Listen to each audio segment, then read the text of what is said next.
एक मकान में मुसलमान रहता है, बराबर में हिंदू रहता है, तीसरे में सिख रहता है, मिलजुल करके सब रहते हैं।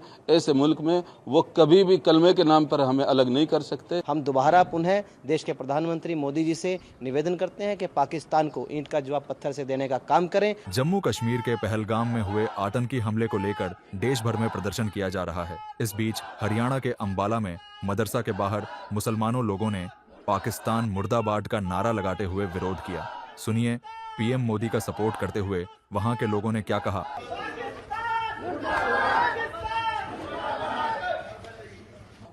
आइंदा उम्मीद करते हैं कि इस तरह का कोई वाक़या हमारे देश में ना आए, लेकिन अगर ऐसा होगा तो यहाँ के हिंदुओं के साथ मिलकर के, अपने भाइयों के साथ, जहाँ हम इस तरह उंगलियों में एक दूसरे में डाल सकते हैं, इसी तरह एक मकान में मुसलमान रहता है, बराबर में हिंदू रहता है, तीसरे में सिख रहता है, मिलजुल करके सब रहते हैं। ऐसे मुल्क में वो कभी भी कलमे के नाम पर हमें अलग नहीं कर सकते। हम यहाँ रहते हैं इस मुल्क की पवित्रता के साथ, अनेकता के साथ, अनेकता में एकता के साथ, बिल्कुल उसी तरह जिस तरह एक चमन में, एक बाग में बहुत तरह के फूल होते हैं और उसकी खुशबू चारों तरफ फैली हुई होती है। सूंघने वाला हर फूल की खुशबू लेता है, उनमें कभी झगड़ा नहीं होता। बिल्कुल इसी तरह इस देश में हिंदू, मुसलमान, सिख, ईसाई तमाम मजहब के लोग रहते हैं।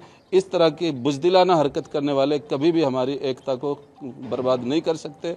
हम अपने हिंदुस्तान के भाइयों से भी कहते हैं, जो हमारे पास में रहते हैं, हमारे शहरों में रहते हैं, कि वो इन के बहकावे में हरगिज़ ना आए। वो मुसलमान हरगिज़ नहीं थे।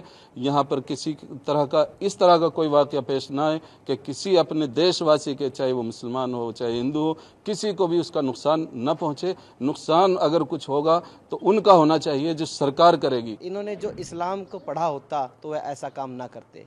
असल में इन लोगों ने इस्लाम को पढ़ा ही नहीं, इस्लाम को समझा ही नहीं। जिस कलमे की आड़ पर लेकर के इन्होंने ये काम को अंजाम दिया है, वो कलमे की हकीकत उन्हें पता ही नहीं है। मैं कहना चाहूँगा कि आप लोगों को इतना मालूम होना चाहिए था, अगर आप अपने आप को मुसलमान कहते हैं इस काम को अंजाम देने वाले लोगों, कि ये लोग ना हिंदू थे ना मुसलमान थे। वो मेरे नबी करीम सल्लल्लाहु अलैहि वसल्लम की उम्मत थी। मेरे नबी करीम सल्लल्लाहु अलैहि वसल्लम, मोहम्मद सल्लल्लाहु अलैहि वसल्लम की उम्मत को तुमने इतनी बुरी तरीक़ा से मारा है, उसका अज़र तुम्हें इस दुनिया में भी भुगतना है और आखिरत में भी भुगतना पड़ेगा। हम दोबारा पुनः देश के प्रधानमंत्री मोदी जी से निवेदन करते हैं कि पाकिस्तान को ईंट का जवाब पत्थर से देने का काम करें और कहीं भी ऐसे काम में देश के मुसलमानों की, नरेंद्र मोदी जी, आपको आवश्यकता है, ज़रूरत है, तो देश का हर मुसलमान आपके साथ खड़ा है, सरहद पर जाने के लिए भी तैयार है। आप हमें इजाज़त दीजिए, हम जा कर के बदला लेकर के आएंगे, अपने देशवासियों का बदला हम लेंगे।